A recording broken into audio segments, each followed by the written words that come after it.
ज्ञानी मिल्या ज्ञान मैं देऊं, भेदी को समझाऊं। के सुख राम अज्ञानी आगे, हाथ जोड़ मैं जाऊं। ज्ञानी मिल्या ज्ञान मैं देऊं. वाह. ज्ञानीलाच ज्ञान कळते, ज्ञानी को ही ज्ञान समझ में आता है. और ज्ञान के बाद आता है भेद. भेद यानी रहस्य. ध्यान का भेद सबको नहीं दिया जाता. ज्ञान सकल को दीजिए, ज्ञान तो सभी को दे सकते हैं. ज्ञान सकल को दीजिए, अड़ नहीं कीजिए कोई. मंत्र तो सुखराम कहे दीजिए जागा जोए. मंत्र नाम भेद. जो जागा हुआ है, जिसकी आत्मा परमात्मा को मिलने के लिए तड़प रही है, उसे ही भेद बताया जाता है और वही भेद के पात्र है. ज्ञान तो सभी ले सकते हैं, ये केवल ज्ञान है. और बहुत गिनी चुनी जगह ये सत्संग होती है, हर जगह ये सत्संग नहीं होती है. आइए, महाराज ने इस ज्ञान को कई तरह से समझाया है. ये अगर इस तरह से महाराज ने समझाने का प्रयास नहीं किया होता तो हमारे सिर के ऊपर से ये ज्ञान चला जाता. जैसा कि अभी जिस हरजस को हम लेने जा रहे हैं, उसका भाव है जैसे हम हमारी बेटियों की शादी करते हैं.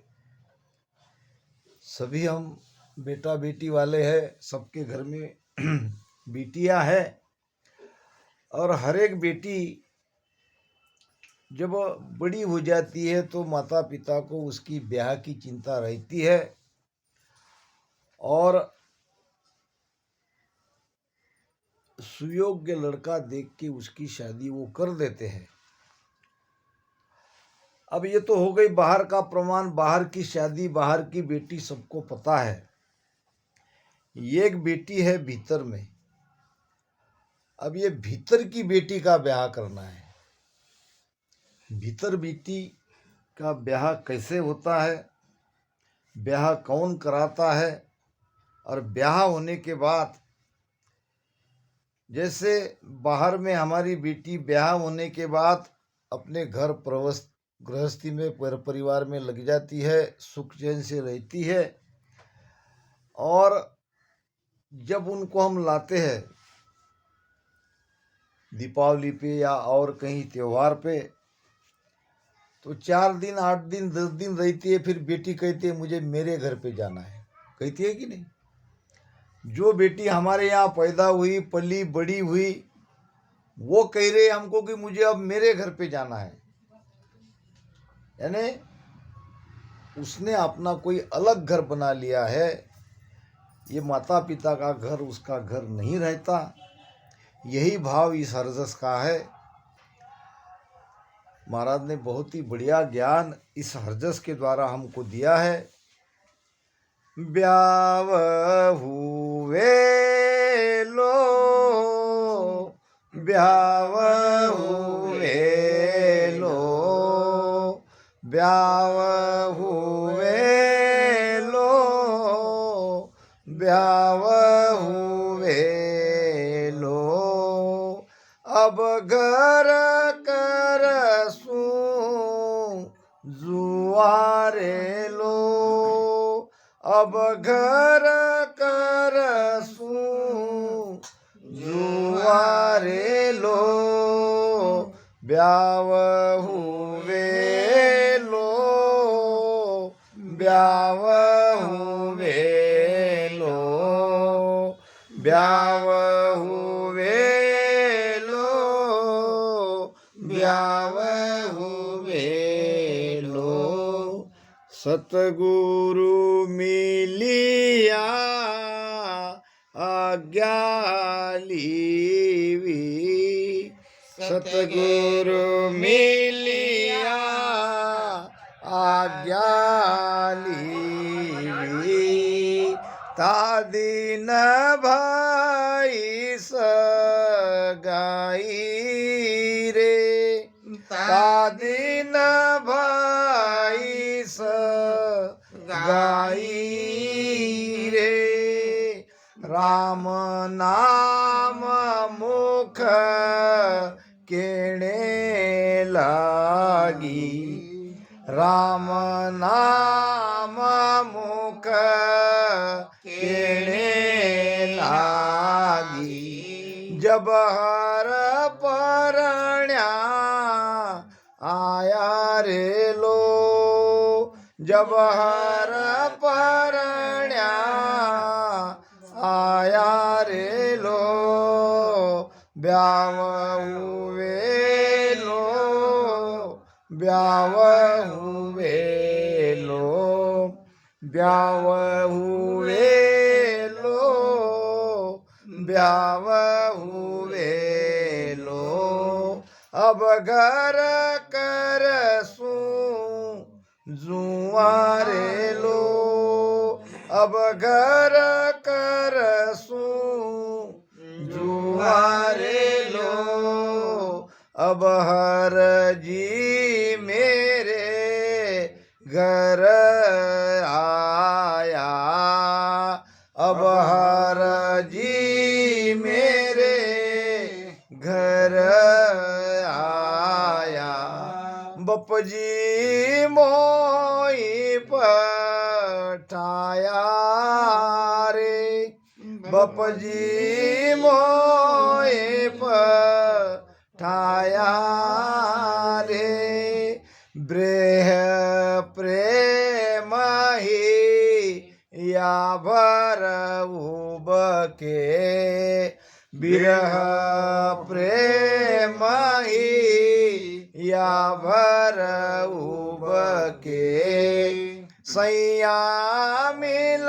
मिल जावे रे लो सैया मिल मिल जावे रे लो ब्याव हुए लो ब्याव हुए लो ब्याव हुए लो ब्याव हुए लो अब घर कर सू जुआरे लो अब घर कर सू जुआरे लो पीव हमारी सेजार मिया पीव हमारी सेजार मिया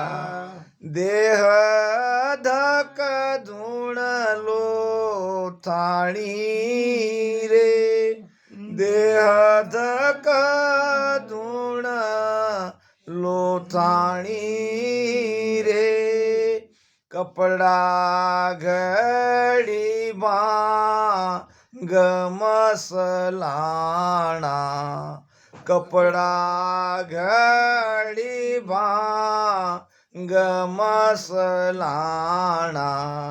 जब दुनिया मुझ जानी रे लो जब दुनिया मुझ जानी रे लो ब्याव हुए लो मेरा ब्याव हुए लो ब्याव हुए लो मेरा ब्याव हुए लो अब घर कर सू जुआरे लो अब घर कर सू जुआरे लो गर्भ बदियो उदर बदियो गर्भ बंदियो उदर बदियो दियो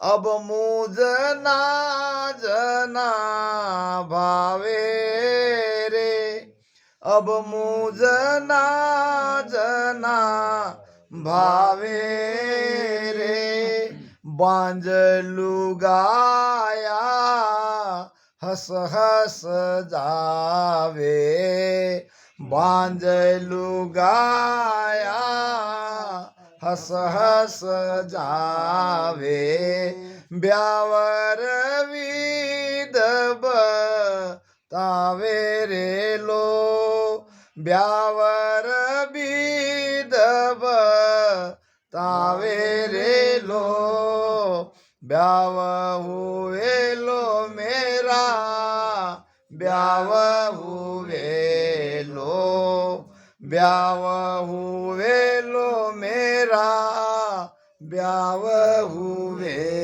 लो अब घर कर सूं जुआरे लो अब घर कर सूं जुआरे लो गिगन मंडल में जापो हुओ गिगन मंडल में जापो हुओ अनहद थाल बजाना रे अनहद थाल बजाना रे के सुख राम बधाई आणबे के सुख राम बधाई आणबे त्रिकोटि ध्यान गाना रे लो त्रिकोटि ध्यान गाना रे लो ब्याव हुए लो मेरा ब्याव हुए लो ब्याव हुए लो मेरा ब्याव हुए लो अब घर कर सूं जुआरे लो अब घर कर सूं जुआरे लो ब्याव हुए लो मेरा ब्याव हुए लो अब घर करसू जुआरे लो जुआ नाम अलग जब बेटी का ब्याह हो जाता है तो जिस घर में वो अभी तक रहती थी उस घर से वो अलग हो जाती है हमेशा के लिए पहले हम बेटी की सुयोग्य लड़का देखकर उसकी सगाई करते हैं फिर वो ब्याह का मंडप सजाया जाता है लड़का दूल्हा बन के आता है और हमारे सबके साक्ष्य में हमारी बेटी के साथ फेरे लगवाता है और फिर बेटी अपने पीहर के चली जाती है मैका छोड़ती है बेटी वहाँ जाने के बाद पति पत्नी में प्रेम होता है और प्रेम होने के बाद जब बेटी को बेटा होता है बच्चा होता है तो दोनों परिवार के लोग खुश होते हैं आनंद मनाते हैं ये एक रीत है हमारे जीवन का एक भाग है अब ये तो बाहर के इस भेद को सभी जानते हैं अब एक बेटी है भीतर वो बेटी है आत्म कन्या ये कुंवारी है युगों युगों से कुंवारी है अब ये जो मनुष्य शरीर हमें मिला है इस कन्या का ब्याह करने का ये सुंदर अवसर अभी मिला है बांदा आयो मोसर मती हारो बहुत बढ़िया मौका आया है अगर इस जन्म में इस मनुष्य शरीर हमको अब मिला है इसमें अगर हम इस कन्या का अपने पति के साथ ब्याह नहीं करेंगे तो बहुत पछताना पड़ेगा देख लो आप, किसी की बेटी आज तक कुंवारी है क्या? कुछ अपवाद छोड़े, बात अलग है। सबकी बेटी का ब्याह हुआ है, क्योंकि माता पिता उसके चिंता में रहते हैं। तो बाहर की बेटी की चिंता आपको है, तो भीतर की बेटी की चिंता क्यों नहीं है? हमारी सबकी आत्मा है स्त्रीलिंगी। आत्मा कैसी है? स्त्रीलिंगी। और सबका पति एक ही है। हमारा सबका पति एक है, और वो है परमात्मा। हम सब अपने पति से बिछड़े हैं। ये हमारा घर नहीं है, ये तो एक मिला है हमें। कहते हैं कि ये कोई आदमी था, उसने मकान बनाया था। मकान में कुछ कमरे रखे थे किराए के लिए। लोग आते और उनको पूछते कि भाई आप किराए से रूम देते हो? वो कहता है कि हाँ है। तो क्या भाड़ा? पहले रूम देखो, सब सुविधा है, लाइट है, नल है, बड़ी अच्छी से मैंने रूम बनाई है, आप पहले देख लो, आपको पसंद है कि नहीं है। अब लोग देखते थे, बहुत बढ़िया मकान उसने बनाया था, रूम भी काफ़ी बढ़िया थी, सब सुविधा से युक्त थी। फिर बात आती है किराए पे, तो मालिक कहता मुझे एक पैसा किराया नहीं चाहिए। जितने दिन रहना है उतने दिन रहो, जितने महीना है उतने महीने रहो, जितने साल रहना है उतने साल रहो। केवल एक ही बात का ख्याल रखना, एक ही बात है, मैं जब कहूं तब आपको मकान खाली करना पड़ेगा। मैं जब कहूं तब मकान खाली करना पड़ेगा। तो किराएदार एक तरह के नहीं रहते, कुछ रहते तो बहुत बढ़िया हुआ, किराया देना नहीं, और कितने भी दिन रहो, कितने भी महीने रहो, सब सुविधा। अब लाके उसने सारा घर पसारा लाके भर दिया। दीवान, सोफा, अलमारी, टीवी, अनाज की कुटिया, बड़े बड़े ड्रम, जितने घर गृहस्थी के लिए सुविधा के सब सामान है लाके उसने भर दिया। ये भूल गया कि जब मालिक कहेगा दुकान मेरी, मकान खाली करो, तब कैसे खाली करेगी? इतना सारा पसारा निकालने में समय तो लगता है। अब वो सामान ले जाने के लिए सवारी भी मिलनी चाहिए समय पे। मालिक ने तो कहा था मैं जब चाहूं, जिस पल चाहूं उसी पल मुझे वो खाली मिलना चाहिए, यही मेरा किराया। अब वो रहने लगा मजे से। दूसरा किराएदार आया, उसको भी उसने कहा कि किराया कुछ नहीं है, मैं जब चाहूं तब मुझे खाली कर देना। वो समझदार था, उसने कहा यहाँ पे ज़्यादा घर पसारा लाना ठीक नहीं है। एक जोड़ी कपड़े लेके वो आया, क्या पता ये कल कह दे निकलो मेरे घर से, तो फिर क्या करेंगे? अब दोनों किराएदार रहने लगे। कुछ दिन आए, मालिक ने दोनों को बुलाया, मेरा मकान खाली करो अभी के अभी।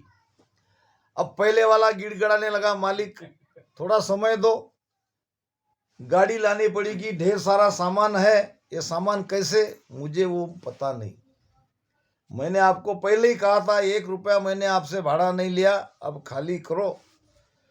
तो खाली कौन करेगा? सबसे जल्दी कौन जाएगा? दोनों किराएदार में से कौन सा किराएदार तुरंत खाली करेगा? दूसरा, जिसने केवल एक जोड़ी कपड़े लाए हैं। वो क्या, टावल चड्डी अपनी ले लिए, कपड़े ले लिए, निकल गया, खाली तो खाली। पहले वाला के बहुत तकलीफ होगी, बहुत पीड़ा होगी, बहुत दुख होगा। अब कैसे ढूंढेंगे दूसरा रूम, कब मिलेगा, ये पसारा कहाँ रखेंगे, अब क्या करे? तो यही, ये जो मालिक ने हमको ये मकान दिया है, ये किराए का है। वो भी भाड़ा नहीं ले रहे, कुछ भी नहीं दे रहे हम, और ये उनके घर में रह रहे। यहाँ भी वही नियम है, जब कहेंगे कि चलो शरीर से निकलो तो कौन जल्दी निकलेगा? जिसके अंदर मोह नहीं है, जो लोभ नहीं करता है, जो संसार को झूठा मान के जीवन बिताता है, वो कहेगा कि चलो ठीक है, वैसे भी क्या एक दिन तो ये शरीर छोड़ना ही है, एक दिन तो ये मकान खाली करना ही है।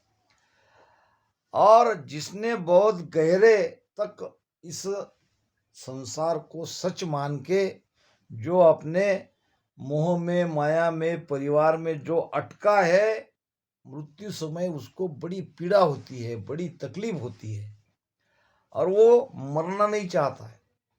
ये 9 दरवाजे है, 9 दरवाजे से जब प्राण निकलता है, 9 दरवाजे को यमदूत आके खड़े रहते हैं, जैसे पुलिस खड़े रहते हैं वैसे।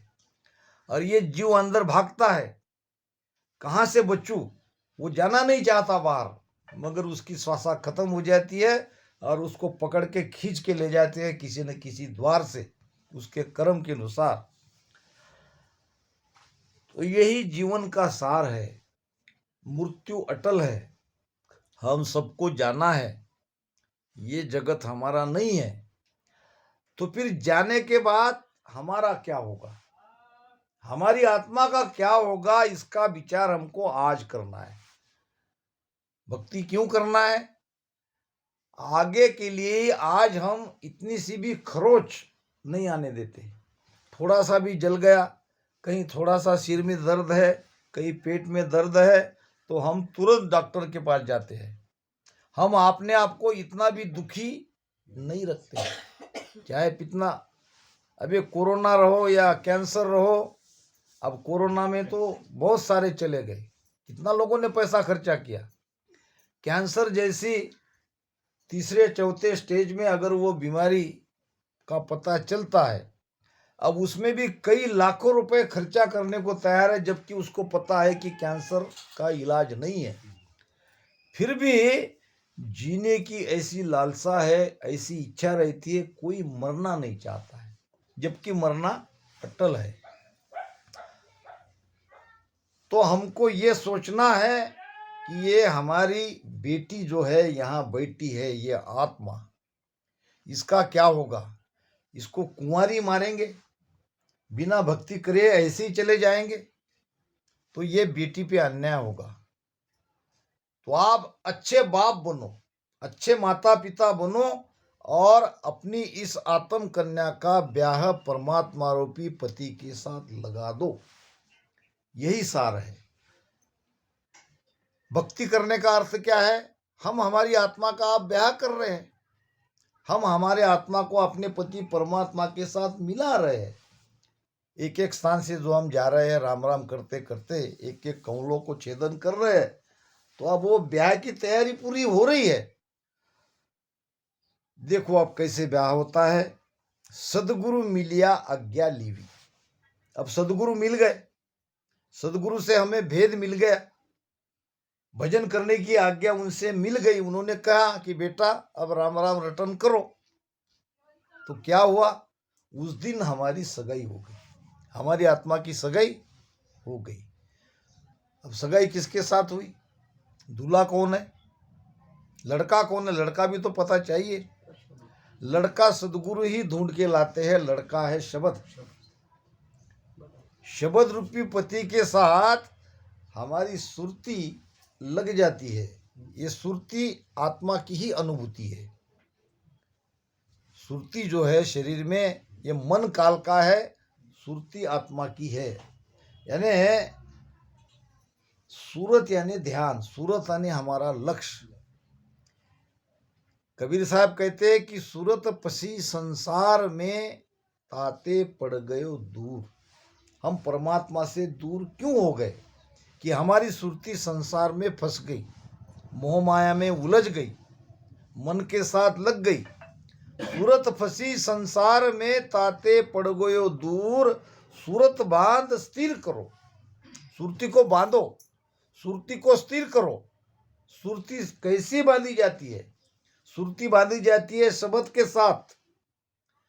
अगर शब्द जगह है तो सुरती उसके साथ लगेगी, वरना सुरती बाहर ही रहेगी।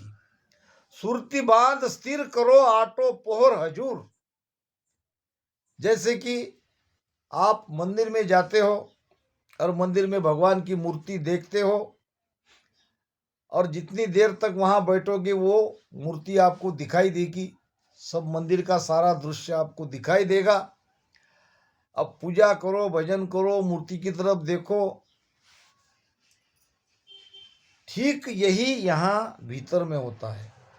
अगर सुरती बंध गई, सुरती स्थिर हो गई, सुरती शब्द के साथ लग गई और एक एक स्थान को पार हम करते करते गए, तो वो आत्मा का दिव्य प्रकाश, परमात्मा का दिव्य प्रकाश हमको भीतर में दिखाई देता है। कितने कोटि का प्रकाश है। ये बाहर जैसा प्रकाश दिख रहा है, ये एक सूर्य का है। ये कितने सूर्य का है? भीतर कितने सूर्य का दिखता है, ये देखना पड़ेगा सबको। हम आरती गाते हैं, कौन सी गाते हैं? कोटक भाण हुआ उजियाला। हुआ कि नहीं उजियाला? कोटक यानी करोड़ों सूर्य का उजाला भीतर में हुआ। भान यानी सूर्य। दिल ही में सायब दीदारा। सायब नाम मालिक, सायब नाम परमात्मा। कहाँ? भीतर ही उसका दीदार हुआ। हमने परमात्मा को देखा। किस रूप में देखा? आनंद और प्रकाश के रूप में। एक प्रकाश नहीं, ऐसे कोटि सूर्य का प्रकाश भीतर में हुआ। आगे तो महाराज ने कोटि से भी आगे चले गए। कहा, कितना कहा? अब गिनती नहीं है, अब अनंत अनंत कोटि सूर्य का प्रकाश जब दिखाई देता है तो वो है अमरलोक। वहां सुरती मिल जाती है उस दिव्य प्रकाश में। अनंत भाण अविनाशी शोभा। अनंत भाण अविनाशी शोभा। सुरत निरत सैया चाली है जोबा। सुरत निरत सैया चाली है जोबा। अड़ा पिंगला सुखमण नारी। अड़ा पिंगला सुखमण नारी। हाय वारो रूप जये वारा रूप निहारत हारिये। मारा गुराजी राधेश चालो ए सैया मारी।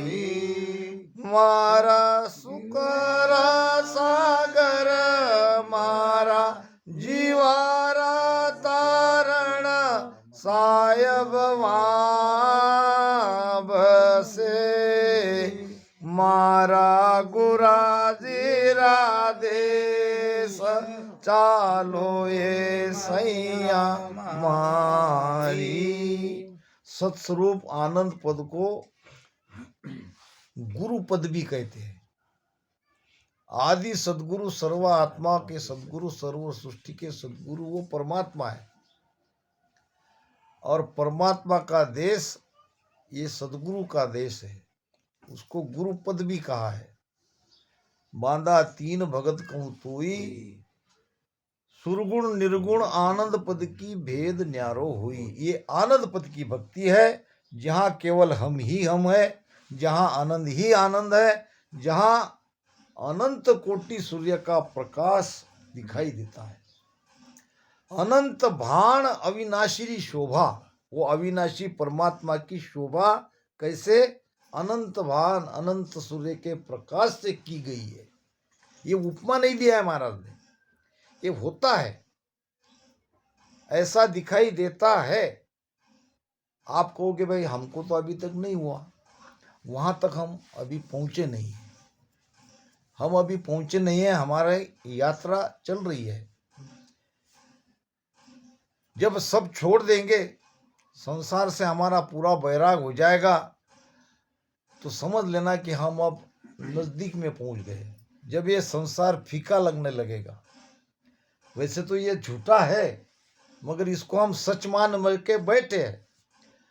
जब फीका लगने लगेगा, कहीं भी मन नहीं लगेगा और ध्यान ही करना, ध्यान ही करना, यही आपको जब लगने लगेगा कि तब समझ लेना कि आप बहुत जल्द उस दिव्य प्रकाश की अनुभूति आप करने वाले हो। इसीलिए एक जन्म में ये भक्ति पूरी नहीं होती है। जात जात आनंद पद पासी, आनंद पद जासी आगे पीछे सोई। आगे पीछे का मतलब क्या? आगे पीछे ये जन्म में नहीं गए तो कोई चिंता नहीं, कोशिश करते रहो, भजन करते रहो निरंतर। अब जाओगे तो उसी देश में ये दिव्य प्रकाश की अनुभूति सबको होगी, मगर कब होगी? जो हमारा आखिरी जन्म है उस जन्म में। हो सकता है वो जन्म ये भी हो सकता है वो अगला जन्म हो। तो ये यात्रा अनंत की है और अनंत की यात्रा को थोड़ा समय लगता है, झटके पट वाली काम नहीं है। एक हमारे गुरु महाराज दृष्टांत देते थे, आजकल क्या भक्ति भी हाईटेक हो गई, मोबाइल का जमाना है ना, झटपट यहाँ की बात कहीं से सुन लेते हैं। तो एक व्यक्ति को लगा कि सब में नयापन आया है, आधुनिकता आई है, तो भक्ति में भी आई होंगी। गया एक गुरु के पास, महाराज मुझे झटपट परमात्मा चाहिए। कितना झटपट। अब जैसा चेला वैसे गुरु, गुरु भी थे, अरे बिल्कुल तुम सही जगह आए हो, मैं तुमको झटपट परमात्मा का दर्शन करा देता हूं, मेरी एक बात माननी पड़ेगी। बोलो। कोई मंत्र का जाप करना है, कोई भजन भक्ति करनी है, कहने लगे कुछ करने की आवश्यकता नहीं, तुमको मैं झटपट परमात्मा पाने का आसान उपाय बताता हूं। जाओ, ऊंचे से ऊंचा पेड़ जो दिखे उस पेड़ पे चढ़ जाओ और वहां से नीचे कूद जाओ। नीचे कूदते ही आपको उसी समय परमात्मा मिल जाएगा। अब ये क्षण उसने सोचा, ये परमात्मा मिलने का उपाय है कि मरने का उपाय है? इतने ऊंचे पेड़ से कूदेगा तो मरी तो नहीं जाऊंगा, मगर अब क्या करें, उपाय बताया है तो चलो करके देखते हैं। आगे गया, रास्ते पे ऊपर चढ़ा, बहुत ऊंचा पेड़ था, 100-150 फीट ऊपर चढ़ गया। अब ऊपर चढ़ने से नीचे कूद देखा तो नीचे लोग भी काफी छोटे छोटे दिख रहे थे, बाकी और पेड़ पौधे बहुत छोटे दिख रहे थे, इतनी ऊंचाई पे चढ़ गया। अब वहां से कूदने की हिम्मत नहीं हुई, वहीं पेड़ पे बैठा रहा। इतने में एक चोर आगे भाग रहा था, उसके पीछे पुलिस वाले भाग रहे थे। अब वो चोर बचने के कोशिश कर रहा था और वही उसी पेड़ पे वो चोर चढ़ गया कि यहाँ जाके मैं बच जाऊंगा। अब चढ़ गया तो ऊपर दूसरा एक आदमी बैठा था, पीछे वाले पुलिस वाले आ ही रहे थे। उसने कहा कि भाई तुम कैसे चढ़े हो? अब उसने कहा क्या बताऊं भैया, मैं गया था एक गुरु के पास, उसको कहा कि मुझे झटपट परमात्मा मिलाने का उपाय बताओ। तो क्या उपाय बताया? उसने कहा कि भाई ऊंचे पेड़ पे चढ़ो और वहां से कूदो। अब तुम ही बताओ, इतने ऊंचे पेड़ पे मैं कूद जाऊंगा तो मर जाऊंगा नहीं? ये तो मरने का ही उपाय है। उस व्यक्ति ने कहा देखो मैं चोर हूं, मेरे पीछे पुलिस लगी है, मेरे पास बहुत सारा धन है, जिंदगी भर आपको काम करने की आवश्यकता नहीं है, ये सारा पैसा तुम ले लो और तुम्हारा गुरु मंत्र मुझे दे दो।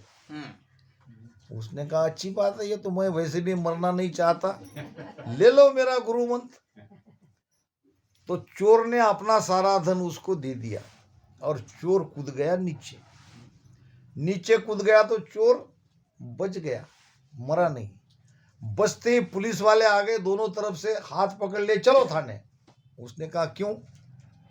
अरे भाई तुम्हारे तो पीछे हम भाग रहे हैं, क्या आपके पास सबूत है? मुझे चेक करो, मेरे पास अगर वो धन है चुराया हुआ तो मैं चोर। तो पुलिस वाले ने चेक किया तो उसके पास कुछ नहीं निकला।